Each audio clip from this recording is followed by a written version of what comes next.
Sites may have wrapped up the championship with a round to spare last season, but now that everyone has had a chance to get up to speed in the new Dallara PM18, it might be that much harder to find an edge.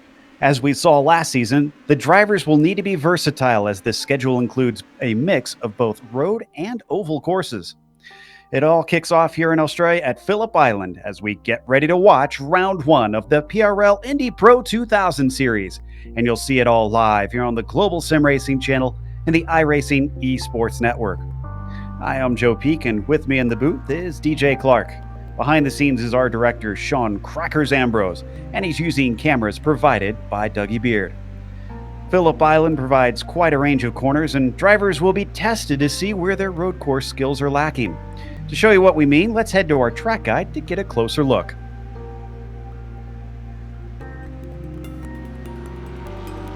Welcome to Phillip Island. As the name implies, this track is located on a splotch of land off the south coast of Australia near Melbourne. While there's been plenty of racing here for close to a century, the track's current incarnation has only been around since the late 80s. And this version is a doozy. With only 12 turns spread across the roughly 4.5 kilometers, it's a decently fast circuit. But what really makes this place stand apart is the incredible variety in those few corners. From negative to positive camber, early apexes, late apexes, blind crest, hairpins, sweepers, if you name it, it's probably got it. On top of that, the front stretch tends to offer up a slipstream with its incredible length, but it then forces the drivers into a game of chicken by chucking them into the frightening U-end. Corners like Lukey Heights stretches a car's grip to the limit and then shocks you with a sudden downhill braking into MG. Retaining something of an old-school twist, unlike most modern courses, Phillip Island has earthen embankments running along many parts of the track. While it's meant to keep the cars safely retained within the circuit's confines, anyone unfortunate enough to manage to jump them will be faced with a ton of damage for their troubles. A variety of types of racing take place at the track, including motorcycles, lower-level open-wheelers, and touring cars. Possibly the most well-known among those is the Australian Supercars Championship. With the Aussie reputation of having dangerous, difficult, and challenging circuits, Phillip Island certainly holds up to the standard. The beautiful views of the beach and the ocean may lure some of the fans in, but there's no doubt that the incredible racing at this unique track keeps them around.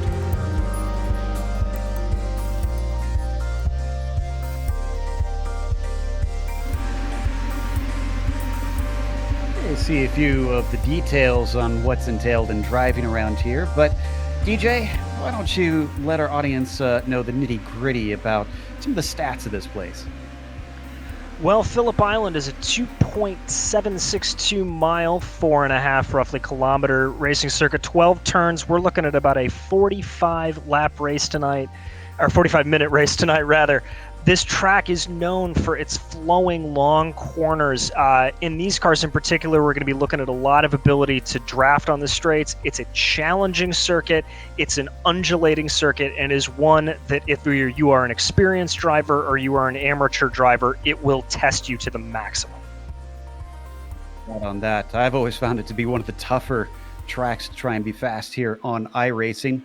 Before we talk about how the drivers are being fast in qualifying here, we want to mention that today's broadcast is proudly sponsored by ButtKicker. ButtKicker products add an incredible immersion and realism to any game. Feel every nuance and truly put yourself in the driver's seat. Check them out at thebuttkicker.com. Also, if you would like to advertise with us, GSRC offers a wealth of options to help you get your branding seen on a platform with over 1 million monthly impressions. If your organization is looking for a global audience to advertise with, look no further than GSRC. Follow the link in the description below to learn more about how you can do so. Let's take a look at the championship from last season and how things wound up. Greg Seitz, as I mentioned, did take it in the end. Now, you can see it looks close, but that's because Greg decided not to show up in the final round since he had it wrapped up, and it was in an oval, and, well, ovals just weren't his thing last season. Josh Chin, who followed him for much of the season, just didn't seem to have the luck, but we'll see if he can turn that around this one. David McDonald and Mark McDonald, I should specify, rounded out the top five in a very close fight to settle third, fourth, and fifth. What about the team's championship here, DJ? Well, as you can see on your screen, Rust Racing Steel was able to take that top prize pretty commandingly, followed by Team Talent. And then Team Talent 3 wide right behind him. Rust Racing's other team, Rust Racing Iron, coming home in fourth place, and Lavoie Motorsports coming home in fifth to bring out that top five. And of course, if we have new viewers who have not tuned in to the Indy Pro 2000 Championship here for the PRL, let's give you the race details. This is the first round of the new season, 10 rounds that they'll be competing in. It's always 45-minute races in this series, and the cars are open setup. Now, as you can imagine, in open-wheel Formula cars, that can be very important, even at this lower level. These are the most advanced. These are one of the earlier rungs on the road to Indy in the real world. But even with that, there's a lot of speed that can be found to just tweak them to your liking. They have some penalties, a drive through at 11 incidents, and a complete disqualification at 20. And then you see the bonus points that they can earn down there at the bottom that the drivers will be vying for, one of which they are looking to try and claim right now because we are in qualifying. And right now, Josh Chin starting things off on a good note. He's got the provisional pole, and by a good chunk. Look at that, DJ. It is 0.3 of a second, nearly 0.4 actually, over Legault. And another quick driver, Andreas Eich, is very close to managing to get himself on the front row, but he's just done that, actually, as I say that right now. He just snatched second place away from Legault. Reverse commentator's curse there for Andreas Eich. Obviously, one of the drivers to be in contention for a lot of the races last year. Eich was fast in practice, so I wouldn't be surprised if he's able to close down here a little bit on Chin. But everything on this track always very difficult to do. And as you can see, this is a little bit of a different qualifying situation as a lot of iRacing qualifying. This is an open track. Everybody's on it, so you're going to have some compromised laps here. You've got to find that clean air, and you've got to get it right. Now we're watching Millet come across the line. There it updates now. That looks like his fastest. And as we switch now to William Lee, the Mid-South driver, seeing what he can set as he has not set one yet. And based on a 35-second, it looks like our time and scoring might be having some issues here as now it updates to a 1:44. That was definitely not a 35-second lap as he came to the line.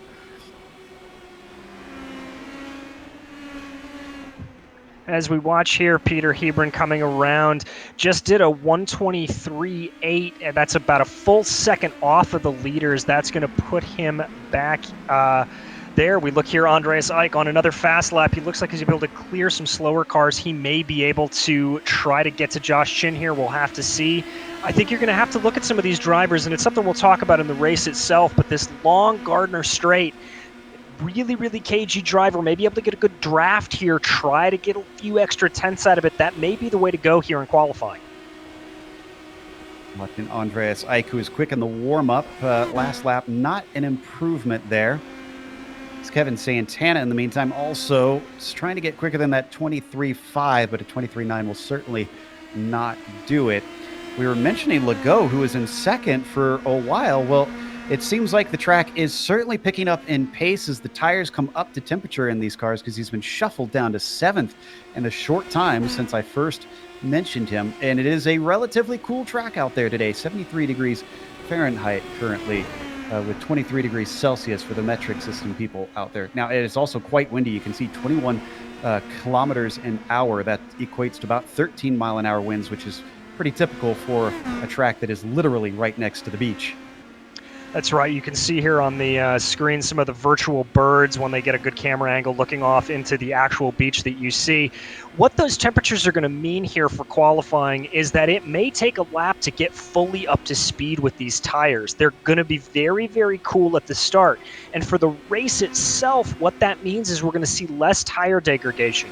We are here in the virtual morning, so it is going to be a lot cooler. We're not going to be looking at a situation like we saw last year at Sebring, for example, between Chin and Seitz, where tire degradation was massive and ended up being the key to the race. Indy just crossed the line and put himself in a second with a 22.7, less than a tenth away from Josh Chin, who is still circulating, but I think he's on an outlap right now. So he'll take a little bit probably to get himself back up to speed, get those temperatures into the rubber. Speaking of the birds, we had a viewer inform us just recently. Apparently, Phillip Island is home to the fairy penguins, the smallest penguins in the world. I looked them up, and I recommend doing so because they're incredibly cute. So if you need a little bit of a pick-me-up, go Google those right now. Sebastian Prue needs a pick-me-up because he's still way down the order in 25th. Apparently, the Canadian with a lot of time to make up. I say a lot of time, granted, it is only 1.1 second from first to 25th right now. Wow. This is going to be very, very close across the board as we see Andreas Eich trying to get down into those 22.7s, maybe being able to challenge Josh Chin. Ike, obviously, as we said, one of the good drivers from last year, driving for the Rust Racing team. Here he comes, coming down onto that long, sweeping left-hander onto the main Gardner straight. We'll see what he can do. And he got bumped down to fourth because Sirois put a good lap in to put himself into third. Ike's not quicker that time. Looks like he's got about half a second to try and make up to get to at least ahead of his quickest time so far. Way down in 31st, Adam Wright with a 24.4 comes onto the guard straight out of Swan. Let's see what the Illinois driver's got underneath him. 25. That's about a half a second slower for him as well. So what about Josh Chin? As he crosses. Oh, did he have another problem? Because that was. No, he must have had an off track because it looks like that one did not count. Slicing and dicing there for Chin through turn one. That's got to be very, very nervous as we watch Brian Matthews now coming across the line. We'll have to see what this time registers as a 125.9. That's going to move him up to 37th place back in the field for him. You may have noticed that there are AM and Pro designations next to the driver's name on some of our graphics. Well, basically, that is because they have two different championships that are going on. The drivers are competing for. Now, they're all driving for the overall championship here, but just to give some of the slower drivers something to vie for and compete with, or newer drivers, the AM championship is denoted by the AM, of course, and the Pro are the ones with a higher I rating that are fighting for the Pro championship. Josh Chin, as we continue to watch him, has been disposed of because Andreas Ike is up to the pole. It is 6/100ths of a second between the top two. Great lap there from Ike, and it looks like we're going to set up another wonderful battle between Josh Chin and another Rust Racing driver here. This time it's going to be Andreas Ike. Declan Eady's still right behind him with that 22.7. That looks like it's going to be the sweet zone, but Ike really able to squeeze out there 6/100ths of a second, and as close as we've seen it, that is a lifetime around this track. With how impressively close the racing is. In fact, when you go to first to 36, it is just shy of 3 seconds, 2.8 seconds from first to 36th place. And then from there, it drops off a little bit with the final few drivers. But there is very little to put between everybody out there. As we watch Cochran a little bit farther down the order, he's actually 35th, and he hasn't quite found the time to tighten that up, it seems. Our house in 17th. As he comes around, he is going to get a little bit of a slipstream. That is the car of Ovando just ahead of him. It looks like he must have had an off track somewhere as the number 10 had another non-lap that time through. And for those who are not familiar with the iRacing service, the off track does count what we call a 1X. If you run off track, if you brush the wall, you get too many tires over onto the rumble strips, your lap is voided completely and totally. So that is what we are talking about. And as you can see with these guys, it can absolutely destroy a good qualifying run.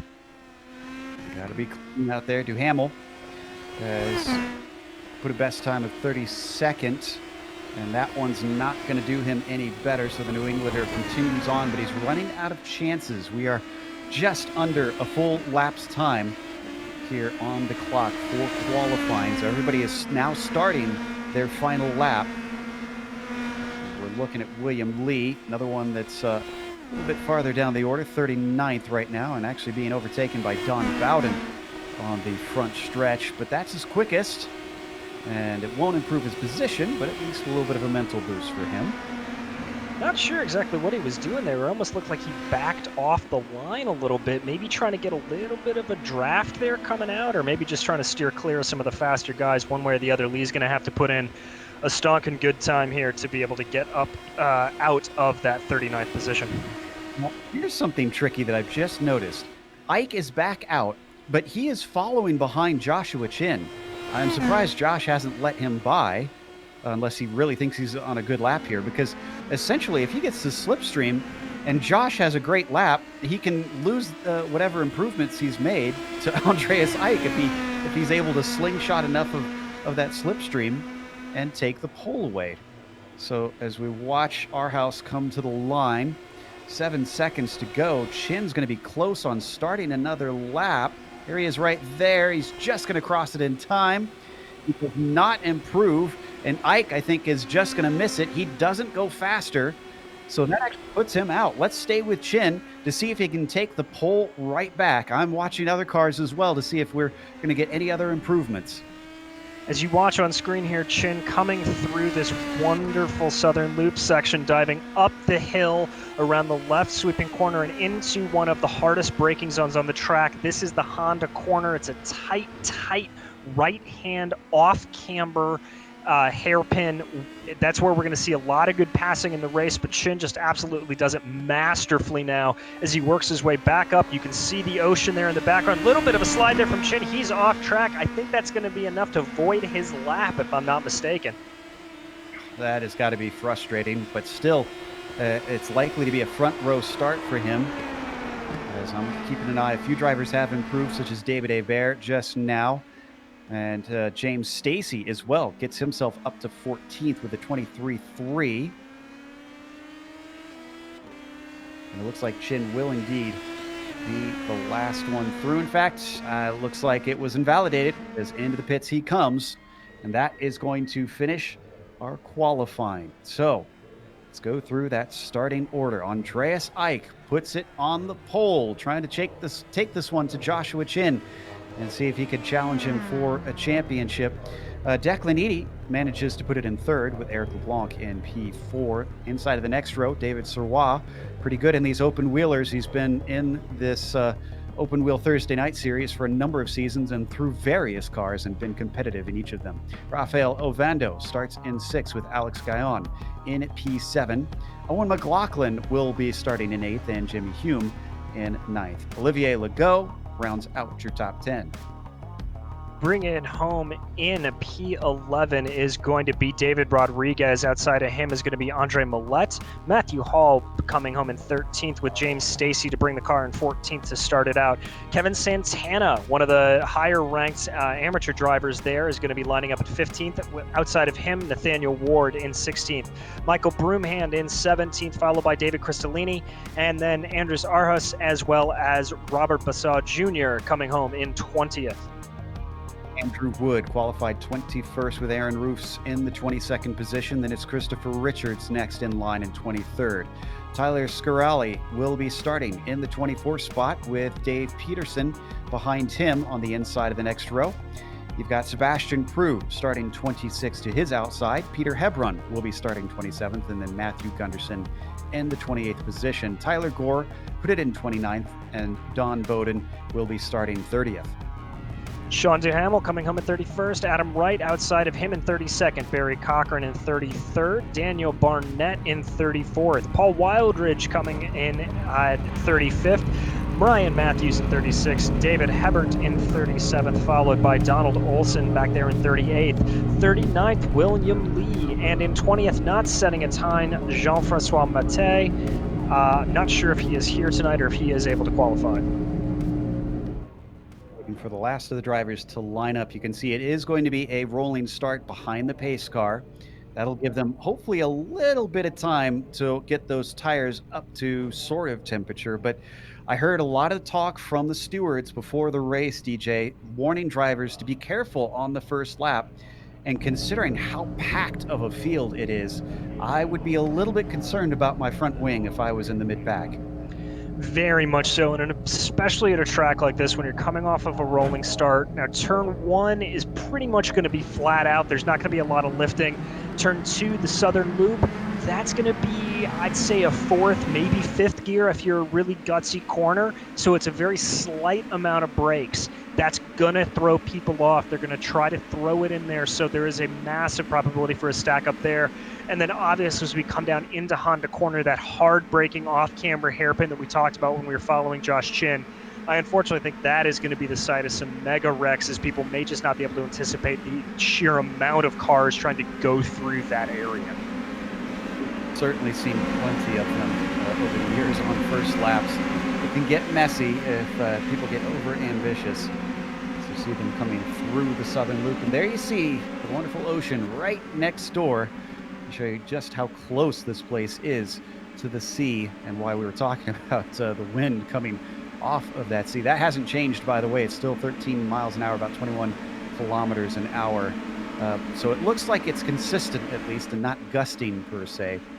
And 74 degrees Fahrenheit, 23 degrees Celsius on the track surface for the drivers so far. Here at 9:30 a.m. virtual standard time in Australia, out of Honda Corner, switching back into Siberia, and then here up onto one of the higher parts of the circuit. That's one thing that I do like about this place is the fact that it does have quite a bit of elevation change, DJ. It really does, and as we see here, as you said, this is the highest point of the track, and it comes up here. We do this wonderful little left-right sort of pseudo-chicane through 7 and 8, and then into the Lukey Heights. You can see it right there, that big left-hander. And then one of the most challenging corners in the world to brake for, the MG hairpin. This is downhill. You have to start to committing at the brake right there. You can see it. You have to start to commit to that brake right as you crest the hill. It is terrifying. Every time you go over that hill, you think you are going to either take off flying or not make the corner whatsoever. Incredibly blind, so you certainly need to know where to put your car.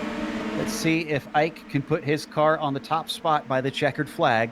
He's done it in qualifying, but that's only the first step. As the pace car pulls in, everybody's starting to stack up. You can see how eager they are to start this season. Ike has control. He gets to decide when they go, and now he goes. Green flag is out here for round one for the PRL Indy Pro 2000 Series.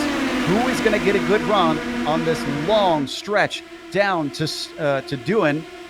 Looks like Josh Chin's going to manage to get second place as Edie slots into third. In fact, very single file, surprisingly single file, as much of the field now comes into the southern loop. Ike really doing a good job of getting out ahead of that slipstream from Chin. So bravo to him. And here comes Chin fighting back around the outside there at turn 3. He's going to have the preferred line for Honda Corner if he can hold it, and that's Edie right behind him. But here comes Chin diving in. As they look into the corner, Chin's got it underneath him, and he's got it in front, already ahead, and Edie is going to sneak by Ike as well. So our top three have switched around, and we've had a bunch of cars losing position down in the back. I didn't quite see what happened, but I saw them tumbling down the order. Looks like Hume involved in it. Also, Arhouse had a self-spin in the southern loop. Meanwhile, up at the front, Ike is going to get second place back from Edie, and Edie's going to lose out as well as LeBlanc gets into third. A lot of swapping around here on the first lap. And really great heads-up play from the drivers. Nobody really getting into each other as they start to go now to start on that second lap, diving back around Swan Corner, that turn 12, that long sweeper. As you see here, Chin out in front. That's going to be Andreas Ike behind him, hoping to get a little bit of the strip stream. But oh, somebody's off and into the pit straight there. Attenuator, that looks like it hurt. That's big damage. Oh, and he gets hit again as he was sitting right in the middle of it. It was Ovando. Unfortunately, we'll have to get back to that later. He was running well up the order, and I think that was his own doing, a self-spin. So Chin leads, Ike second, Edie's back into third as he got by LeBlanc through Swan. And then you get back to fifth, where it is David Sirois, and finally it's a gap back to P6. Gaillon, who is in a bit of a battle, I should say, Rodriguez. You can see him there in the background. He's going to look to the inside, down into Honda, and he's going to be able to get through. Great little pass there, as we talked about. The two best places to overtake on this circuit are going to be into Honda and into MG. That's turn 4 and 10. Great move there from Rodriguez, just putting the car back, but Gaillon not willing to give it away, trying to find it around him. He may try to take a dive here. It looks like as they go side by side around that sweeper into the Lukey Heights. But what's going to be interesting here is it looks like Gaillon able to hold it back by around him. Rodriguez going to try to look up the inside, not going to make it happen, and there's spin. There's a spin behind him. Yeah, Sirois, I think, involved in that, and that is Ike. Oh my goodness, it was our pole sitter. Was off track. Now, I'm not sure if this... Oh, it was Ike trying to defend from Edie, who made a move. Here's the replay. That's Edie to the inside, and unfortunately, they come together right in front of the pack. Little bit of a dive bomb there from Declan Edie. That little bit of a heartbreak as we're back up front with Chin here, as now he's pulling out about a 3.5 second gap from Declan Edie, and I think that gap is just going to start increasing here. Who would have thought after Chin got beat to the pole that he now has a 3.5 second lead, and Ike is already out of this race. Edie continues to hold on to second, so he clearly got out of that the best of that group. Serrois follows him. Now, he had slight contact, but he was not the orange car that you saw that had the biggest issues. I'm trying to figure out who exactly that was. Ike, in the meantime, has taken to pit lane. He has, and I'm looking at everybody else here. It looks like everybody who was involved in that, or at least tangential to it, everybody's escaped with some wing damage. So we are back and racing here. As you see, everybody sliding on through, and we're going to get this race back under control. I believe it was LeBlanc. Yes, it was Eric LeBlanc who was the one that basically T-boned into Ike. He's missing a front wing. They have no spare car in this series, so he is basically a lame duck out there, as a few cars are having to take evasive action around in a 5-4-2 and go off course in the process in an MG. We didn't see it on camera, but he is causing something of a disruption. There you see he's now heading in pit lane. As LeBlanc now goes into the pits, slowing down for that pit speed limit. We can watch it here as you see it. Once again, this is LeBlanc going down into that blind corner of MG, trying to be defensive, holding that line, just getting swamped there, sending guys out to the outside. No front downforce, really, really compromising him there. I don't think he did anything wrong, honestly. It seemed like he just was in a bad place for a few people who weren't aware that there was going to be a slow car. And I don't think they hit anything. They just took off into the grass. As LeBlanc does have a front wing back on. Do they actually have a spare car? Let me double check. No, there is no spare car. So he must have gotten that repaired pretty quickly and has returned. Let's head to some of the battles on track, as 13th looks like it is side-by-side action between Besaw and Peterson. As you see it there, as we go side-by-side, diving down, coming up here. Really, really good battle. They're going to try to hold it out. And who's that coming up behind him? You'll have to excuse me. I don't know. It's Roofs coming up behind him. This is going to get really interesting going to MG. Roofs going to be able to, I think, steal that position away, make the car a little bit tight. Nope, he's not. It's not going to hold, and they're going to hold in line coming out into turn 11. The New Yorker now manages to get himself into 13th. Peterson gets demoted to P14. Ooh, this could swap around, though. Look at this. Coming onto the front stretch, it is a train behind Besaw. Already, Peterson is gaining quickly. He is very fast in a straight line and clearly passed by the time they get to Dewan. Let's see if he'll manage to hold off the next one. I don't think so. Roofs has managed to get beside him, but he's on the wrong side of the track here into the southern loop. He has to back out of it. Now he is under attack. That is Legault coming up the inside, looking for the shot off the corner. And another run here from Roofs as he gets great momentum. Big block down to the inside from Besaw as Legault has to lift. He says, okay, I'm just going to follow follow Roofs through. It almost gets into the back of him, into Honda, but everybody manages to keep the cars in one piece. Nice side-by-side action there, nice and clean, exactly what you want to see out of these guys, and everybody having to remember that this is a 45-minute race, so maybe not damage the front wing on these first 5 laps, but great driving there from everybody from Roofs to Legault to Besaw. Let's take a look at 9th place as well, where we've got James Stacy and Kevin Santana. They're also not too far behind McLaughlin. This is Owen McLaughlin up there in P8. But it seems like Stacy may be looking a little bit more behind than forward. So right on board with Kevin. And Am chasing a pro. And I don't think he's got the slipstream. As they come down up to Dewan, he's still going to sit there back in 10th.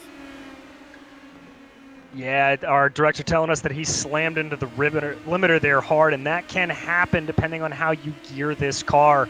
Now, obviously, if I'm Josh Chin coming at this, I'm going to want to have a very short 6th gear, try to minimize that down. But if I'm running in the back of the pack, do not be surprised if some of these guys have some really, really long 6th gears, take advantage of that draft. As we jump up here, he's keeping riding on board with Stacy, rather, as you see him trying to chase. Yeah, we've got a good battle happening for 5th place between Millette and Rodriguez. Millette was within a couple tenths. He's fallen back now to half a second behind David. Obviously able to threaten a little bit. Now, one interesting thing I will note that we learned from last season in these Pro 2000 cars, they only have oval and road gearing, so they can't specifically tweak that 6th gear, which I think that's probably why we're seeing some people hit that limiter on the front stretch. You are right, Joe. I had completely forgotten about that. I'm spending too much time in the Indy cars and not in the Indy pros. It's a unique car. It's a very interesting little car, and I love driving it, to be honest. As we watch them come down the front straight, probably both of them hitting that limiter once again. And Millette just not close enough to try and take advantage. That's a lapped car lead that they're going to go around there to the inside.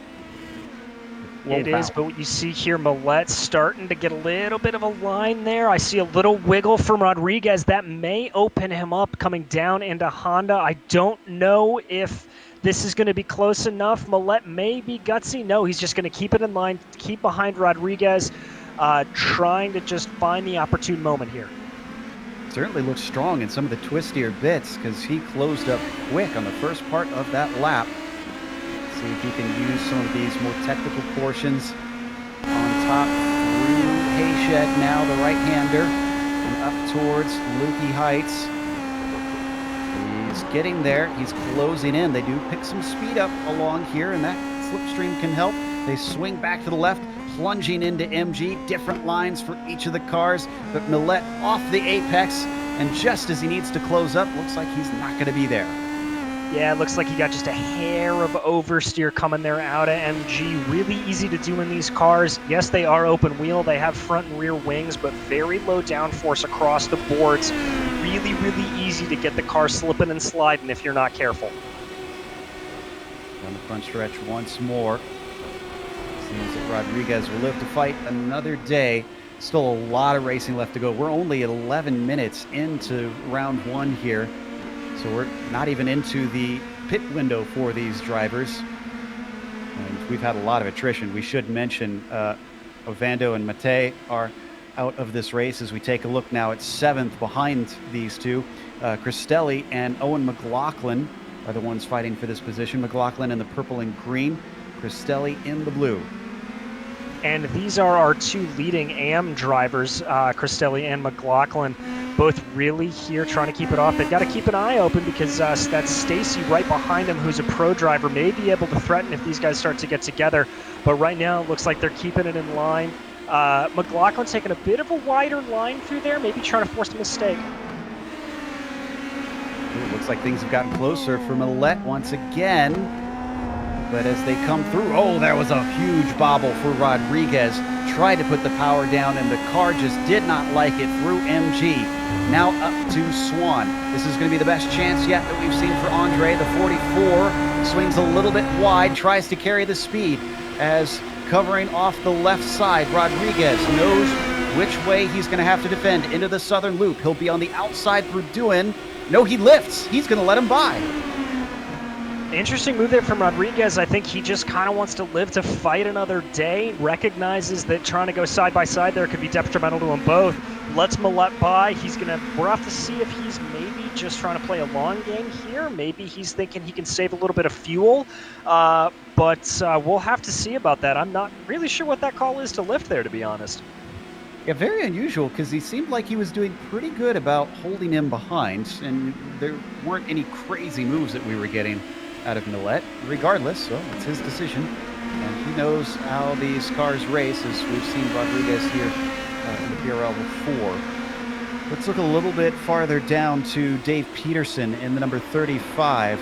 This is for 12th place. He's right now on the back of Olivier Legault. Olivier, who started this race in 10th and then unfortunately fell down the order, has done a pretty decent job about getting himself back into position. He's up to 12th. And, well, hopefully he doesn't lose this spot and go right back down to 13th here. I mean, that is the dream. As you see him there, you see that elevation change through MG. It's such a great corner to drive. A little bit of brake smoke there, a little bit of lockup. I'm not sure if that was from Peterson or Legault. One way or the other, very easy thing to do as we start to feed it in here. It looks like that Legault may be starting to pull out just a little bit there, taking a little bit of a sharper line, trying to maybe break that draft there, keep things in his advantage as they go down here to start another lap. Got a bit of our own commentator's curse here. Every battle we go to seems to break apart pretty quickly here. Legault is definitely looking fast. So let's go back to that fifth place battle because it is down to less than 0.2 of a second. Rodriguez, who could have had a shot at Millet, decides not to take it. He's got to worry about what's behind. It has gone from a 2-car battle to a 4-car battle. That's Cristelli right behind him, along with Owen McLaughlin, just giving watch, kind of in the popcorn position amongst them. Cristelli, great run off of Siberia, looks left, stays left. This is going to be the inside into Lukey Heights, and he sends it in deep. He's given space at the apex as Rodriguez lets him through, and once again pulls over. I'm not sure if Rodriguez is just a little gun shy tonight or what's going on. That's Broomhead. That's not Chin off the side of the track, so don't worry. No, it's a similar looking car to Chin. I could stop my heart attack there. Yeah, I worried the same thing. So, as this group now down the front stretch stays in line, Rodriguez 2 positions down in almost 2 laps. He's clearly very docile today, not looking all that feisty. I hope he doesn't stay that way long. He's going to want to start gaining some of those positions back, as up at the front of it. Millet goes very wide, and in fact, that's a horrible exit. Here comes Cristelli once again, DJ. Cristelli's going to have that outside line, though, coming into Honda. We'll see what he can make of it. They're still side by side. Going to try to make the outside work, and no, it looks like Millet's going to be able to fight back just a little bit. We'll stay side by side as we come up here through Siberia. A little bit of banking on this corner. Can Millet use that outside to good effect? No, he loses grip, has to catch the car. What about Rodriguez? This could be his redemption as he has better momentum up the hill to the Lukey Heights, and he slots back in line once again. I'm starting to think that Rodriguez may be playing a long game here, that he's trying to be a little bit softer on fuel, maybe trying to take advantage of the draft as much as possible with his sweeping track like this. Sorry, Stacy behind them just spun. The number 20 car was at the tail of that train, and looks like he lopped it into MG. He's very lucky because he was right across the middle of the track, and Kevin Santana nearly went straight into him. You're going to see him come through and have to dodge right around the outside. Oh, he is a very lucky boy on that one. Honestly, it looks like just a little bit of rear brake lock up there, sending the car around. Very easy to do on that downhill section. As we've said before, very, very difficult to get that braking zone right, as it is completely blind and completely terrifying. Clearly lost him a lot of time. Not too many positions. Oh, and he's off. Well, that'll lose him positions. Can he get it back on without hitting the wall? He gets awful close to it.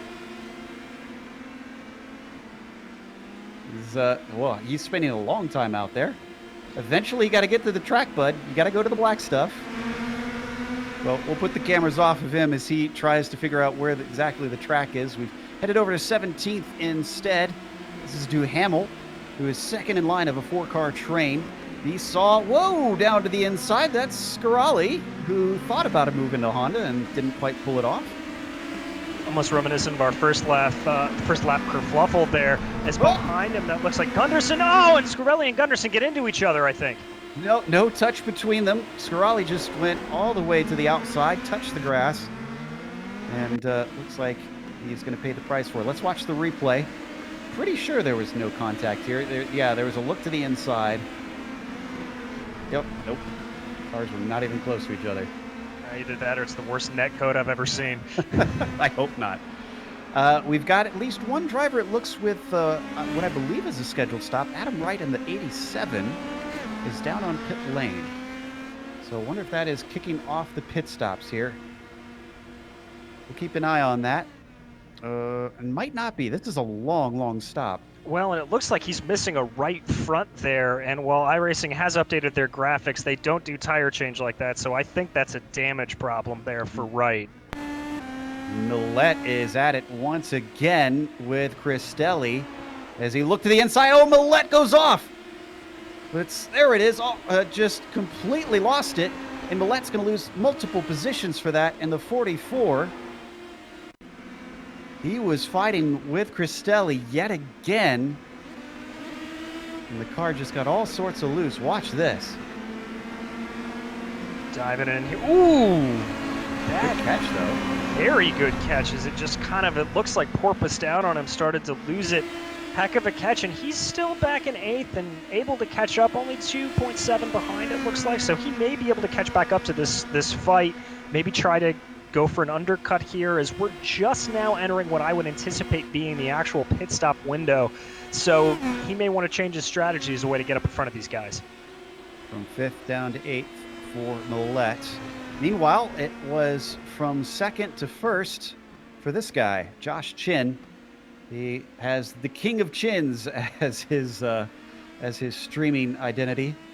I always love that name. Now, the 93 is looking like he might open things up with a victory, which will certainly make up for last night, where he narrowly missed out on a win in the Lionheart Series. Really great race if you guys haven't had a chance to check it out. As always, Lionheart putting on a great show. Chin just literally by a hair across the line at Chicagoland. But Shoney knows how to drive a road course here as he's pulling out. Looks like a 6.8 second gap there already on Declan Eady, who is by no means a slouch in all of this. So great drive from Chin tonight. I think after Edie got held up by that incident early on in the race when he got together with Ike, it seems like he hasn't been able to recover from it. Serwaz's been keeping him honest as well. It's about 0.8 of a second from P2 to P3. That's here. That's Serwaz in the chase.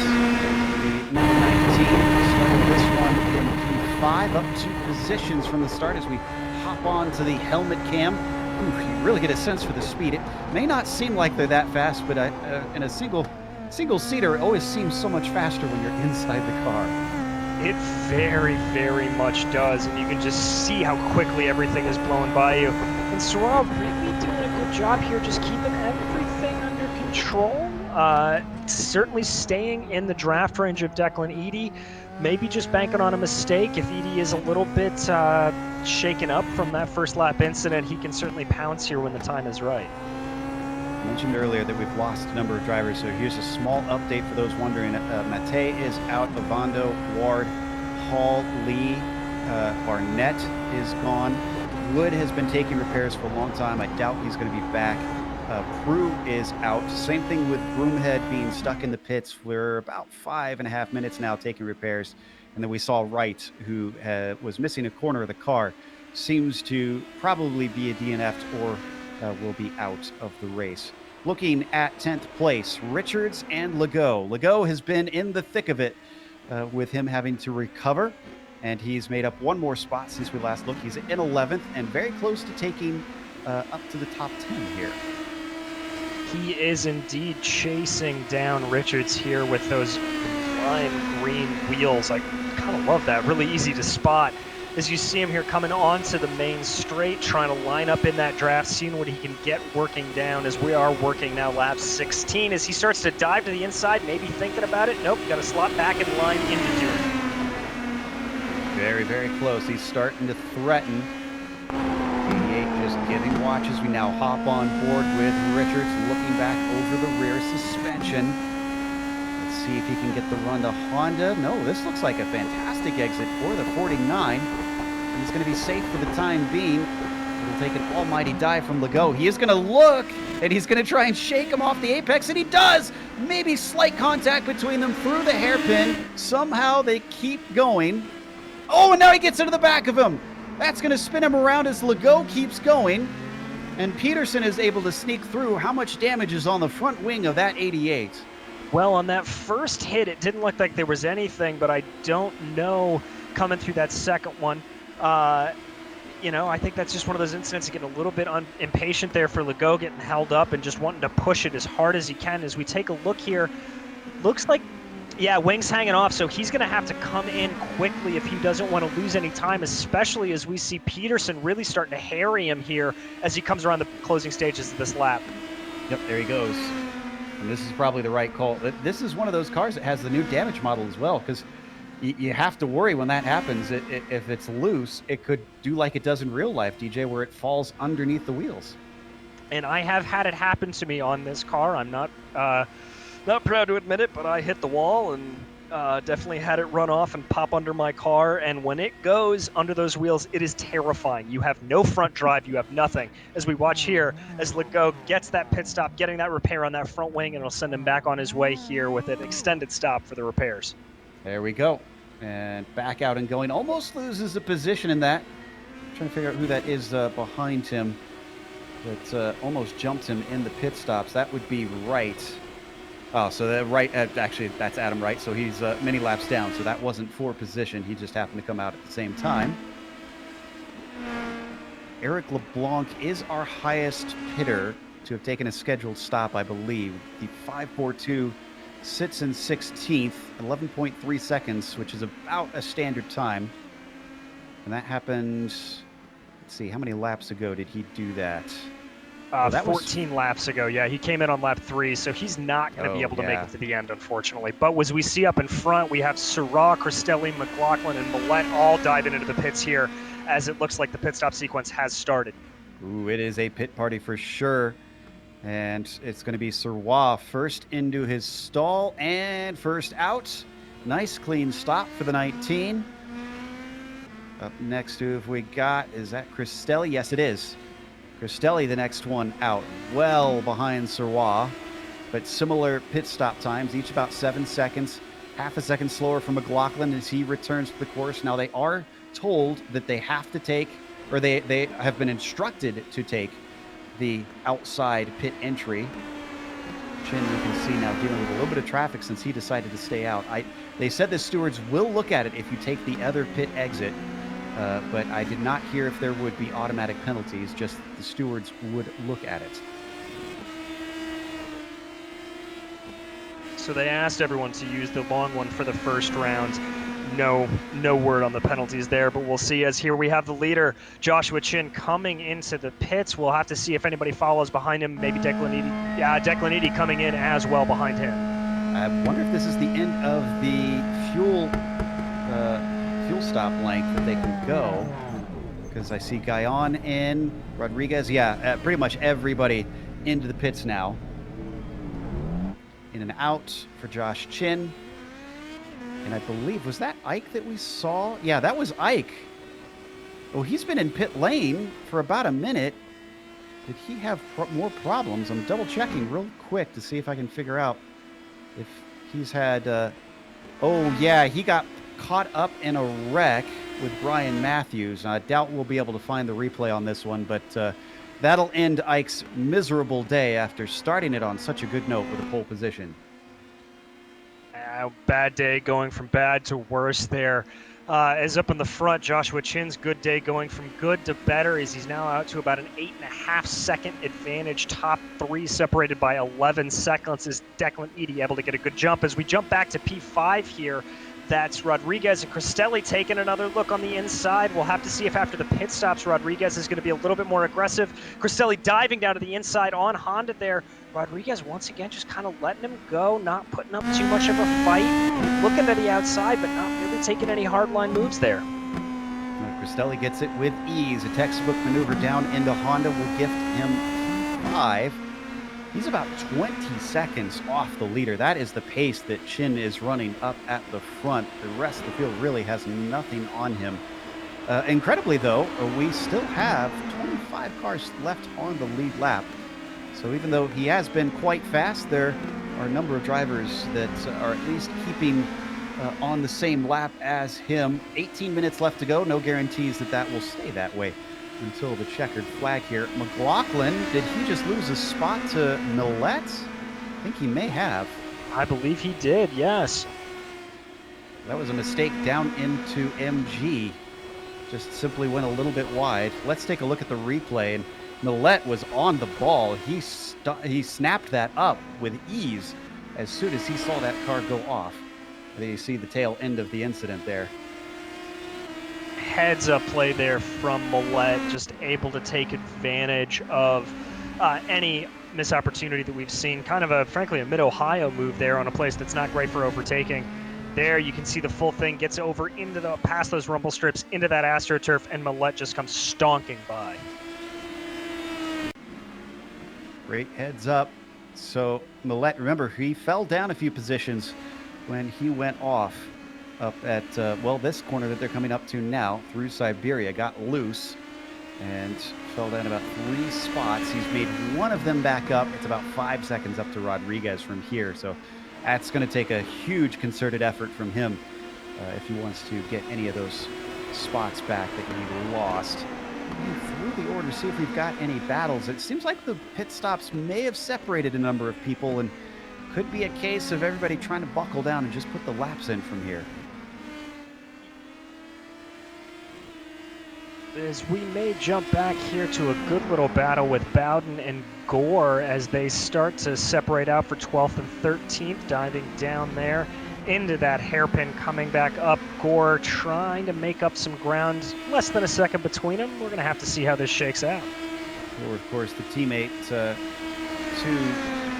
who we saw off earlier, McLaughlin, trying to chase down Bowden in the number 5 car.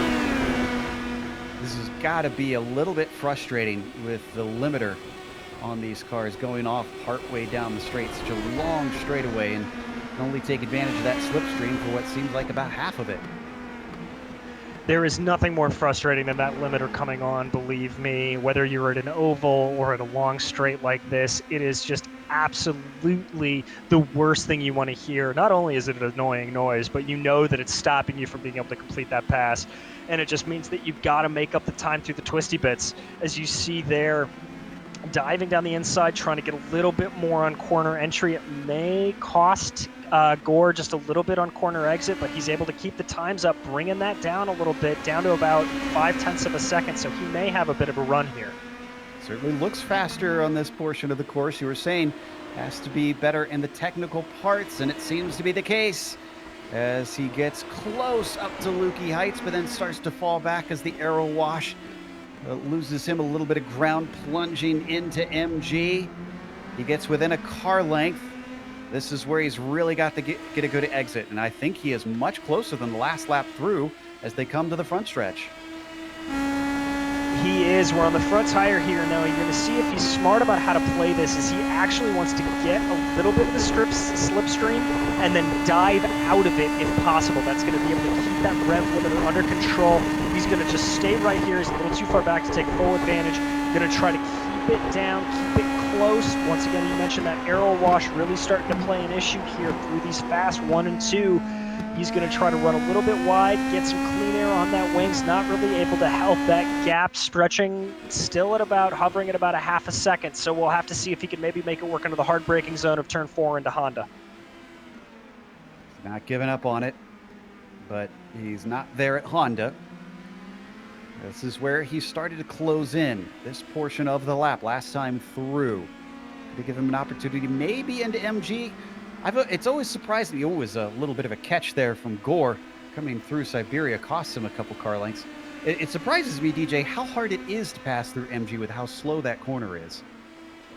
It is, and it's really that, we keep harping back to it, but it's that elevation change. It's that blind, corner. It's very similar to, frankly, Laguna Seca and the corkscrew. Just that blind element of the corner, it really, really freaks you out. Whether you are an experienced driver or whether you're an amateur driver, that psychologically gets under your skin and will really get you to second guess how late you want to be on the brakes. Plus, the plunge downhill, it makes it so you have to brake a lot earlier than you would normally have to. So it makes it a much more difficult overtaking zone than, frankly, almost any corner we see on the calendar this year.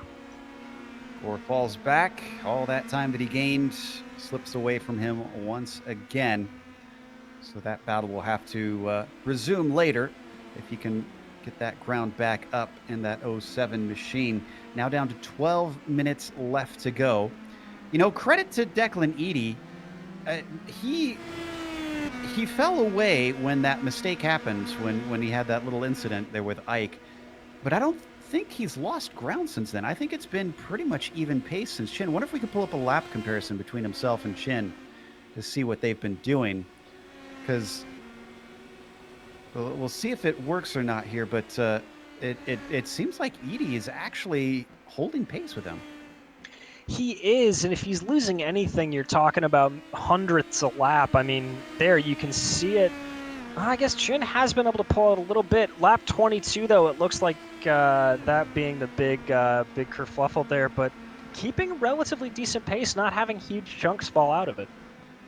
Yeah, it looks like Chin was slower for 2 laps. Oh, and that was another little catch there for Edie, who seems to be struggling with tire grip now.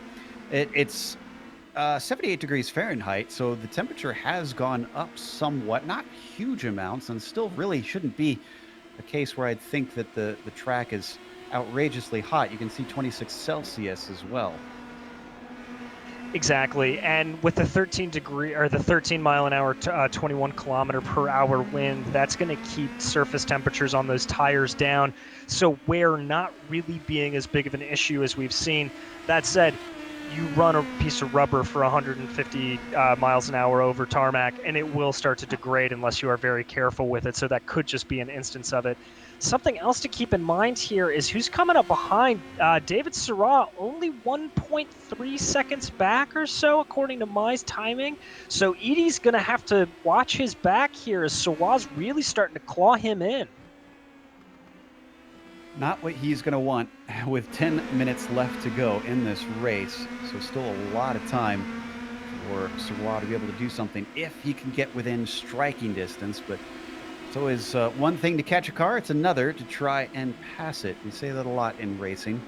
We've seen here today that seems to be the case as well. That is through Honda corner. That is a lapped car behind him, by the way. That's not for position. That's Scarali, who we saw go off here at Siberia a little bit earlier in the race. He's a lap down. Exactly, and I'm been watching Syrah and Edie's on boards. Edie's really looking like he is managing those tires. You know, you mentioned they put in the new tire models or the new damage models on these cars. Well, they've also done, since these have been in, they have the new tire model 7 and the whole updates on the tires. And one of the things that has been noticed since the newest patches have come in is overheating. And I wonder if that's a situation where Edie's just cooked his tires a little bit and he's having to spend a couple of laps cooling them off. As Syrah, once again, about a second. He may be able to close this down. He's closed it down about a tenth from the previous lap, so we'll have to see what he can do. The drivers have made quite good on the conditions. Tyler Gore is one that comes to mind, as he qualified in 29th, but he is up to 11th. Slightly fewer places up, but still just as impressive as Dave Peterson, 2 spots ahead of him from 25th to 9th.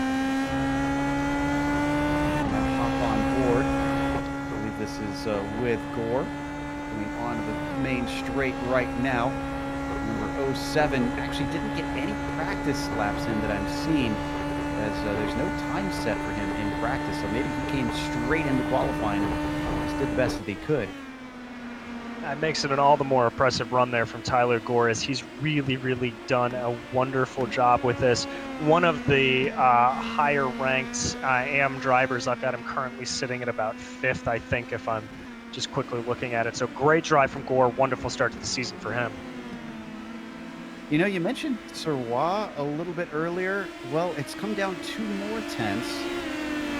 So he is indeed, you called it right. He's closing in. It's not by huge bits, and Edie's going to have to get by some lap traffic. This is a bear who's going to dutifully pull over, let one through. Is he going to let the other through? Yes. So Syrah goes by, and he won't interrupt that fight.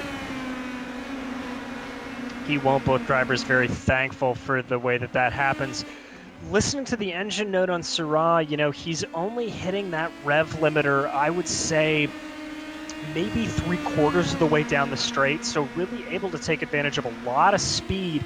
That's going to help him close in. I'd be interested to see what happens when he gets a little bit closer and has to get on that rev limiter faster.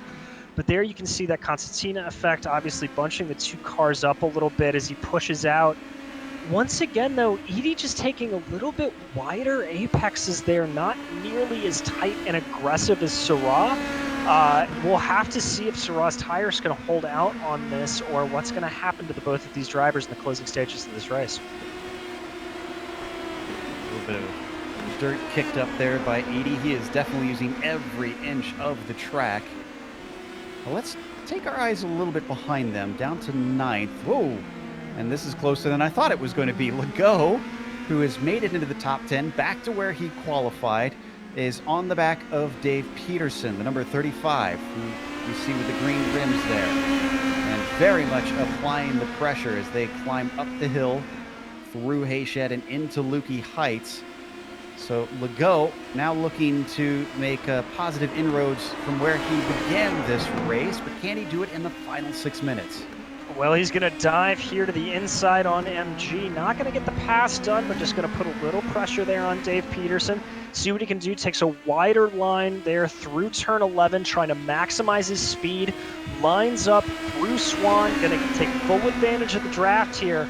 Legault looks like he's got the better line, swings out a little wide, ducks back in to get the draft. Peterson doing a little Simon Pagenaud impression there, weaving back and forth as here comes Legault on the inside into turn 1. Is he going to hold it? Yes, he is. He gets ahead and holds the line into doing.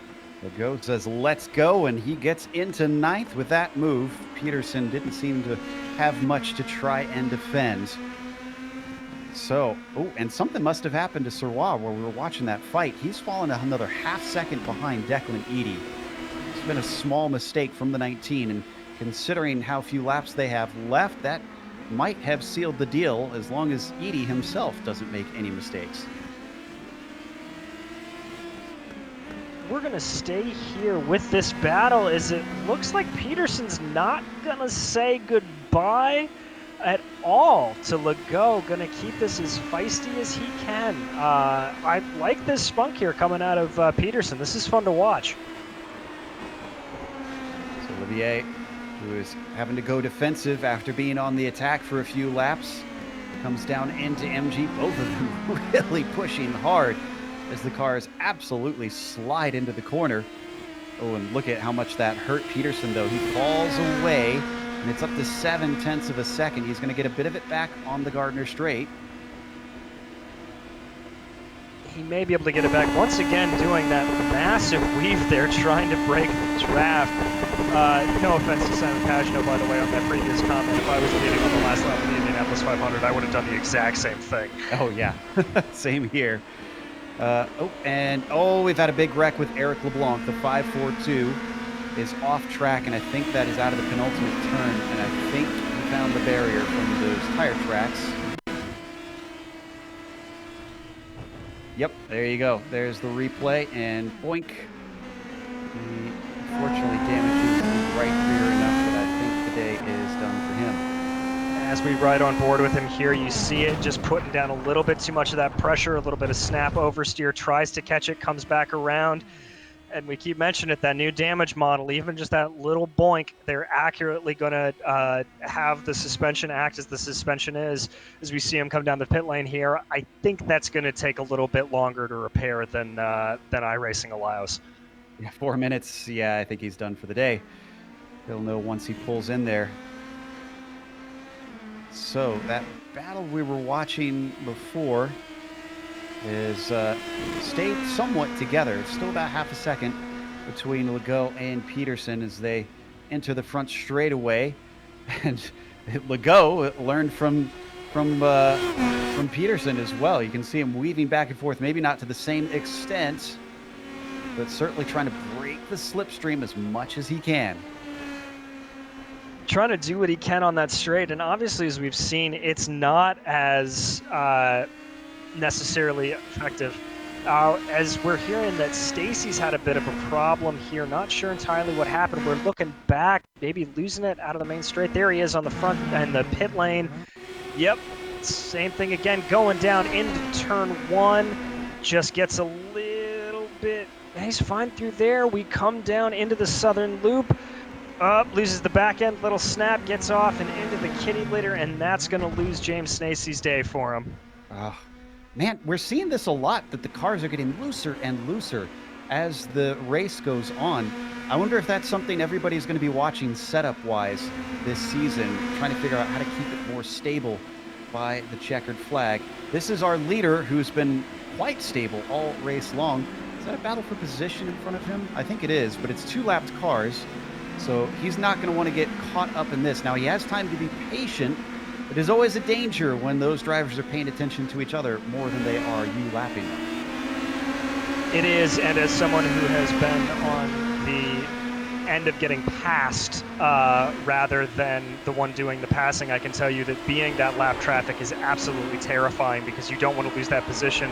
You don't want to lose the chance to overtake, and you also don't want to hold up the leader and, God forbid, crash into them. But we see their first car getting out of the way. Chin going to be probably taking care of that second car here very shortly. Yeah, that was Adam Wright getting out of the way, and Wildridge up next. Is this going to be white flag? This is going to be super tight as he comes to the line. Running about 124 laps. Ooh, this might be 2 to go.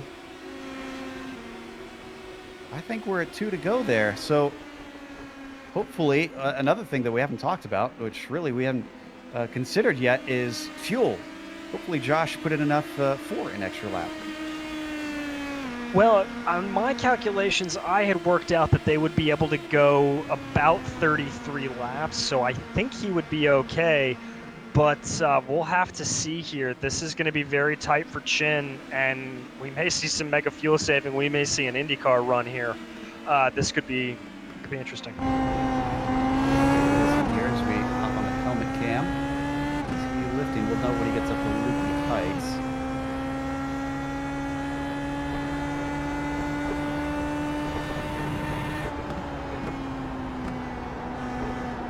Didn't seem like it.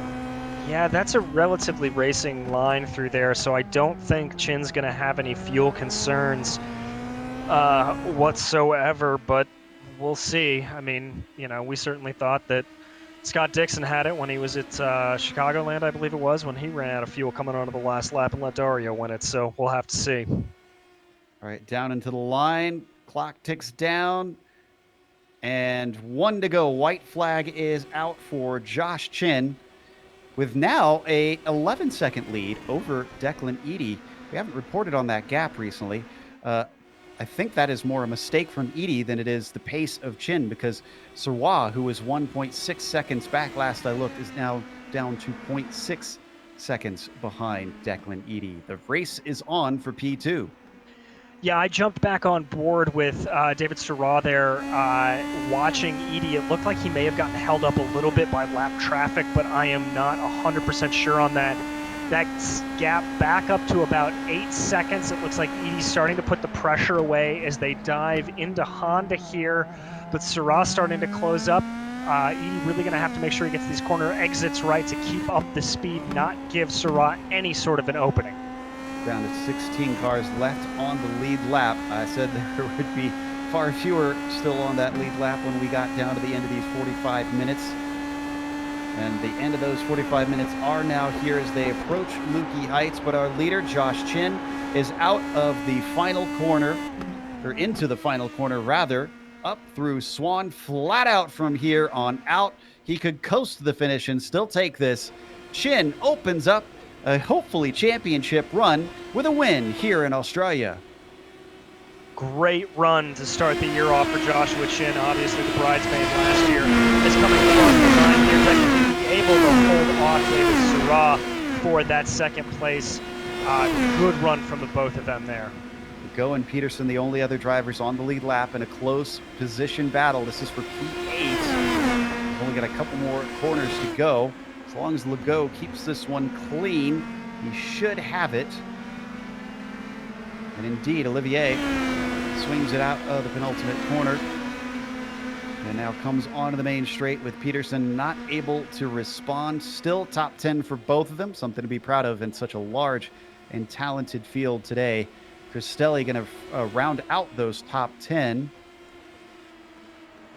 Very close behind them. Go ahead. I was going to say, we're going to go here with Matthew Gunderson and Kevin Santana coming down into MG for the final time. This is turning out to be a nice little battle. Santana trying to find that last line out of there. Looks like he got a better run out of MG. Can he get the draft set up going down to the line? He may be a little far back, but he's going to try to go for it. This might be enough. Gunderson's got to be sweating it. Santana closes in. He might have it. It's going quickly, and no, right at the line. Gunderson is saved by the bell. That's going to be it for our finishes. So let's take a quick break here on the Global Sim Racing channel. But don't worry, we'll be back with the unofficial results as well as driver interviews. If you watch on screen, you'll see all the upcoming races here on GSRC.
Welcome back to Phillip Island. We just watched the first round in the PRL Indy Pro 2000 series, and Josh Chin, looking for redemption from last season, has won despite not taking the pole, with Declan Eady a distant second, 10.8 behind at the line. David Serrois chased him all the way there, but just not enough pace in it for the 19, and he'll still claim a podium with third. Alex Guyon didn't really look at him much after the first few laps of the race, but still fourth place for him. And David Rodriguez, we were slagging on him a lot, but credit to David because he went from 11th to 5th, and Millette was similar, from 12th to 6th, a good gain for him here up the upper half of the field. Owen McLaughlin was a P7 with Olivier Legault in 8th. Dave Peterson, incredible run from 25th to 9th, and Cristelli doing a fair share of passing, going from 18th to 10th. Tyler Gore bringing the car home in 11th after that great battle we were watching, with Aaron Reeves right behind him in 12th.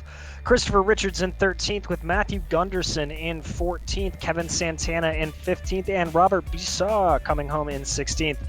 Donald Olson in 17th, with Don Bowden in 18th. Olson and Bowden starting the cars that finished a lap down. Peter Hebron in 19th, and Sean Duhamel coming home in 20th place.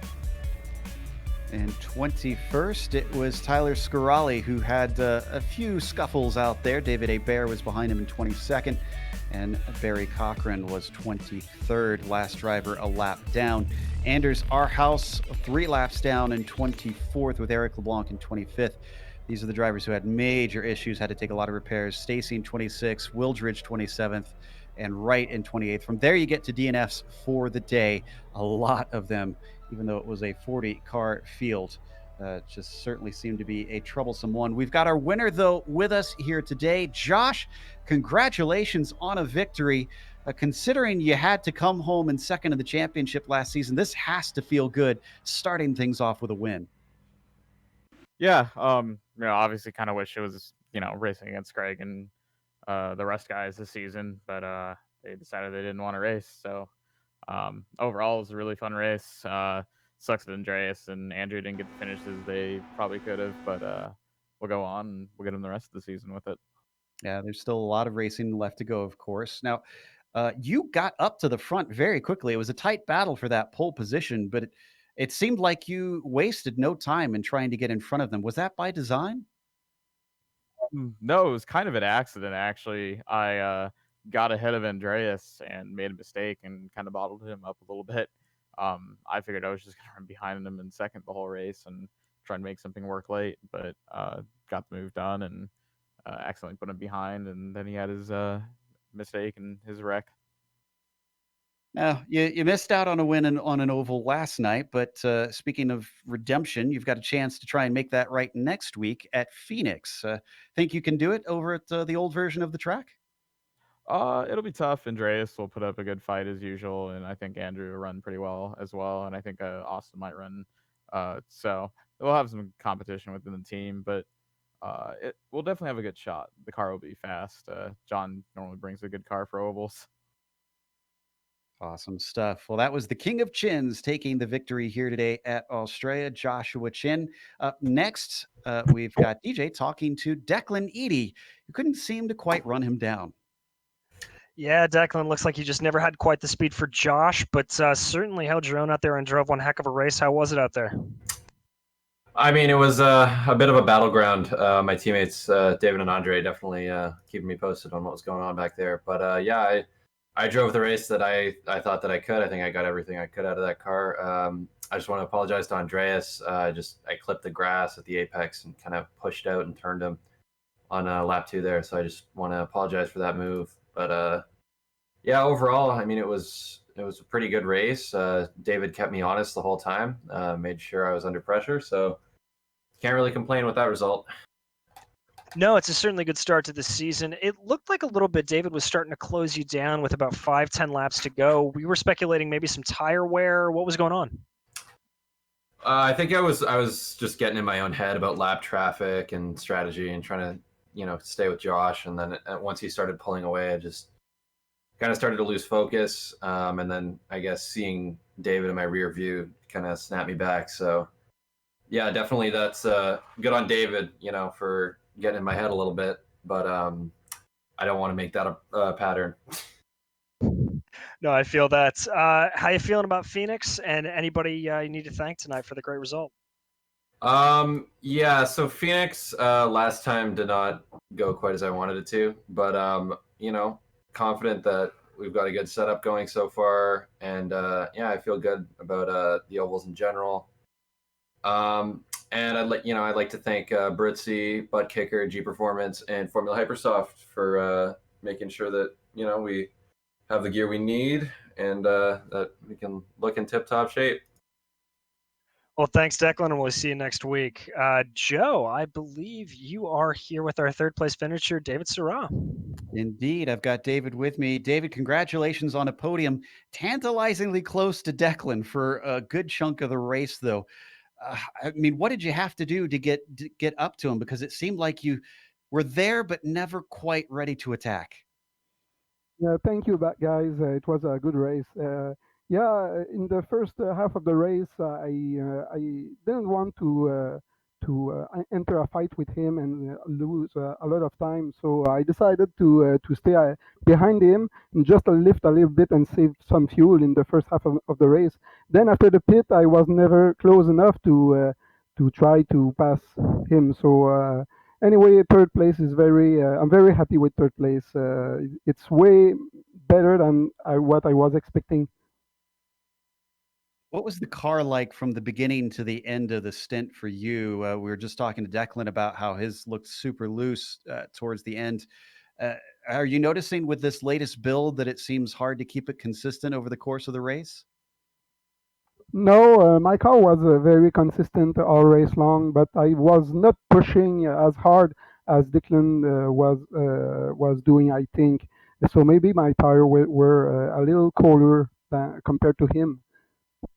I'm sure that'll be very valuable when you head to Phoenix next week. Are you any good setting up for the ovals, or is this something that your teammates take care of for you?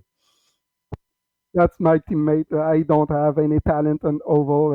I'm just there to stay out of trouble and hoping for a crash ahead and hoping for a top 10, but I'm not here for oval races.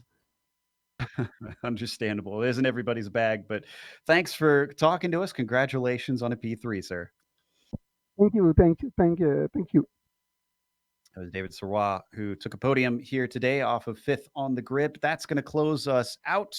Of course, with a big thank you to our sponsor for the series, Butt Kicker. You can find them at thebuttkicker.com if you want to check them out. And if you want to advertise with GSRC, check out the link in the description below, as that will give you information on how you can get your business all sorts of attention worldwide here on the Global Sim Racing channel. Thank you to the companies that provide the software and the hardware for our broadcast. You can see them listed here on your screen. Additional thanks go to June Lalonde, who provides our wonderful music. See the screen for how to get a hold of more of her great work. And thanks to the team today, DJ, Sean, and Dougie. If you'd like to find out more about GSRC, including upcoming races, you can find it at globalsimracingchannel.com. Also, check out our social media on Twitter at GSR Channel, Facebook, Global Sim Racing Channel, and Instagram at GSRC_Graham. As we mentioned, we're heading to the first oval of the season. That'll be Phoenix, and it'll be the old version, mind you, the legacy version. That'll be Thursday, October 1st at 9 p.m. Eastern. We have upcoming races for other series listed on the screen, so check those out and mark them down on your calendar. Up next is going to be Lionheart once again. The Retro Series is heading to Michigan. That is going to be a fast track for those cars. It'll be at 10:30 p.m. Eastern, so just a few minutes' time. Until next time, race clean, race hard. We'll see you on the track.